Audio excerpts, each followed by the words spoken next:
everyone. My name is Steve Young. I'm General Counsel of the Independent Insurance Agents and Brokers California, and we're here today to talk about Covered California, the California Health Benefit Exchange, and specifically new agent regulations and a new agency agreement that every agent will be required to sign as a condition precedent of doing business with the exchange. Before we get into the contract itself, which we're going to summarize very briefly, it's about a 70-page document, so we're not going to go through it in great detail here. But before we summarize, I'd like to make just a couple of preliminary comments. The first is that because IIABCal is a trade association of agents and brokers who compete with one another in the marketplace and who represent insurance companies or do business with insurance companies that also compete very actively with one another, we have to be very careful under the antitrust laws about what we say to our members or any actions that we might take that would be presumed to be collective in nature. Consequently, IIABCal cannot and will not tell agents or brokers whether they should or should not do business with particular insurance companies or marketplaces, and we also cannot tell agents or brokers whether they should or should not sign particular agency agreements. We just can't do it under the antitrust laws. However, I'm happy to tell you that IIABCal, working very closely with our colleagues at the California Association of Health Underwriters and the National Association of Insurance and Financial Advisors in California, has provided extensive and very detailed commentary to the professional staff of Covered California, and I'm happy to tell you that the staff made an overwhelming number of the changes that we had requested in the agency agreement. Not sure that I can quantify it exactly, but if I were going to take a shot at it, I'd say they made probably 95% of the very detailed changes that we made in the agreement. Frankly, they made far more changes than I would have expected them to when we began that process. And I think that their willingness to make those changes evidences their very strong desire for an agency agreement that agents will be comfortable with, that conforms as closely as reasonably possible to agency agreements that are in place and being utilized now by private health plans, and that agents can feel comfortable signing. So that's the first preliminary comment. The second set of comments I'd like to make very quickly just concerns the Affordable Care Act itself. Here we are in October of 2013. Covered California has opened its doors for business in terms of accepting applications for coverage that will incept January 1 of 2014. And yet, it's my sense that there continues to be vast ignorance or confusion about what the Patient Protection and Affordable Care Act actually does. So I'd like to spend one very quick second to hit the highlights of that law. The first thing you know, because these provisions took effect almost immediately when the law was enacted, is that the ACA prohibits discrimination on the basis of pre-existing condition. So no longer can people be denied health insurance coverage just because of a pre-existing medical condition. The statute also prohibits lifetime caps on benefits. It imposes medical loss ratios on both individual and small group insurance policies, 80% on individual policies and also in the small group market, and 85% on large group business.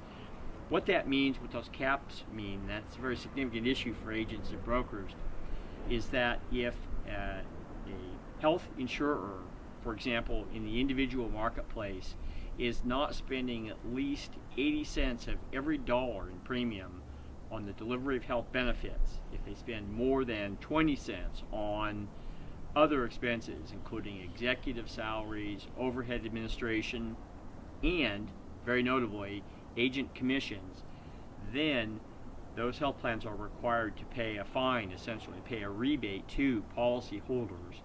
And many health plans have in fact already paid these rebates. The ACA also permits dependents up to the age of 26 to remain on their parents' policies. But the biggest single change, the one that generated most of the immense political and legal controversy, was the mandate to purchase coverage. The ACA requires virtually every individual person in the United States over the age of 18 who is a lawful U.S. resident to purchase health insurance coverage or pay a penalty to the IRS. Penalties are relatively small to begin with, but they ramp up over time. Businesses with 50 or more full-time equivalent employees in 2014 and up to 100 in 2015 must offer minimum affordable coverage to employees or pay a fine. And again, that fine, as you probably know, has been waived by the Obama administration in the first year, but when enacted, it's again relatively minimal. It's about $2,000 per employee for firms that have more than 30 employees. But one of the primary ways that the Affordable Care Act is designed to help bring insurance to the millions of people in California and all throughout the country who don't have insurance presently is through the establishment of health benefit exchanges. You know, without my telling you, that California raced to enact its authorizing legislation to create the California Health Benefit Exchange, which is now operating under the trade name Covered California. The basic idea is actually a pretty sound one. It's also a pretty conservative one, actually, and that is that using large group buying power, the exchanges could provide to individuals and to small employers the same advantages, the same power of the marketplace that large groups or large employers have traditionally enjoyed just through the law of large numbers. And one of the ways that these exchanges hope to bring these benefits to consumers is by standardizing the delivery of and making significant changes to the actual health insurance benefits that are provided. There are 10 categories of essential health benefits that every health plan in the exchange is required to offer, and all of these plans are basically standardized into basically 4 types. There's a platinum level plan, a gold level, a silver level, and a bronze level. The only other level is a very minimum benefits type of policy, which is really designed for the so-called young invincibles who don't really have any health insurance problems and don't need very much coverage. The coverage in each of these metal tiers, platinum through bronze, is identical. The same things are covered. All of the other benefits are the same. The only difference between and among the plans is in the copay and in the deductible.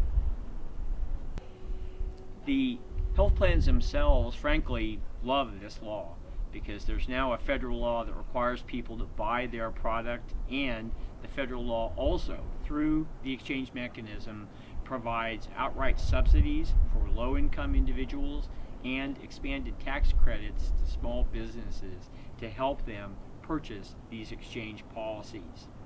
The hope is that by standardizing these health plans, by standardizing the actual insurance that people are buying, that it not only will be simpler and easier for people to understand, but the exchanges are also authorized to require health plans that want to do business with Covered California to offer the same exact type of plans outside the exchange. So there's an effort to try to really bring far greater standardization and simplification to health insurance products.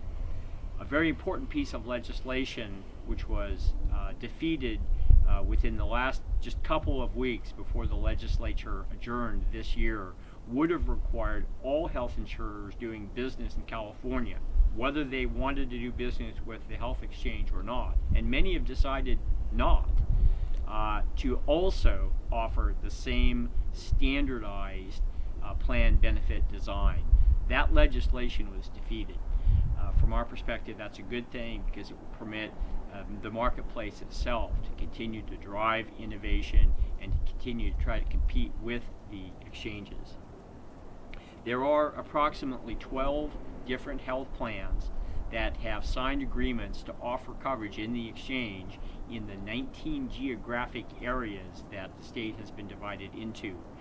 Not every company is going to sell in every single geographic area, but there is significant competition in each of the 19 areas, and prices for the platinum, gold, silver, bronze level plans does vary between and among the regions significantly.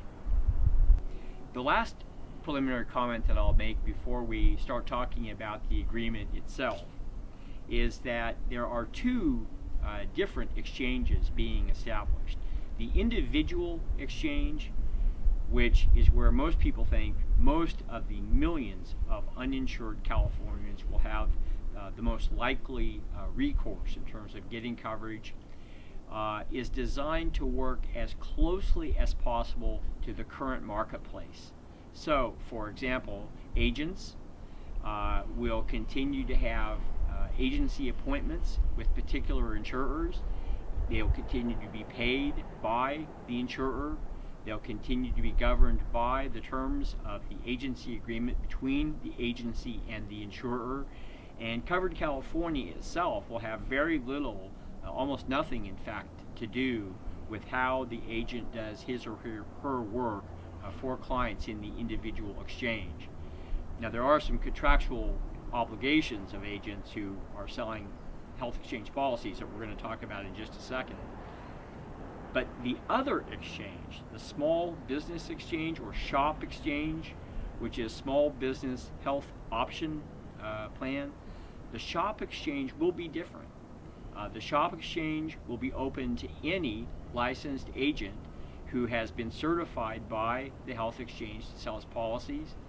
It will not be necessary for an agent to have a company appointment to sell those policies, and the exchange itself will basically aggregate both premium and commission payments. The reason it was set up differently is in order to permit employees of small organizations maximum flexibility, so that if you've got a particular business where one employee wants to choose one plan and one metal tier, another employee could pick a totally different metal tier and a completely different insurer. So because there are potentially within the shop multiple employers, multiple plans, multiple other options, the thought was that by having the shop exchange itself basically serve as an aggregator, it would be easier for the employer to write one check, and it would also be easier, frankly, for the agent to receive and remit one check on behalf of the client and get one payment for commission. So the last point to make before we get into the agreement itself is that whether an agent wishes to sell in the individual or health exchange, they will be required to become certified by the exchange. That means that they have to attend a training course, and the initial training courses are somewhat limited. So if agents have not already signed up to receive the training, they should do so immediately in order to be sure that they can assist clients who wish coverage on January 1st. But agents then will also be required to pass a certification examination. Once that's done, there'll be some minimal CE requirements going forward, but no further examination requirements in order to become certified.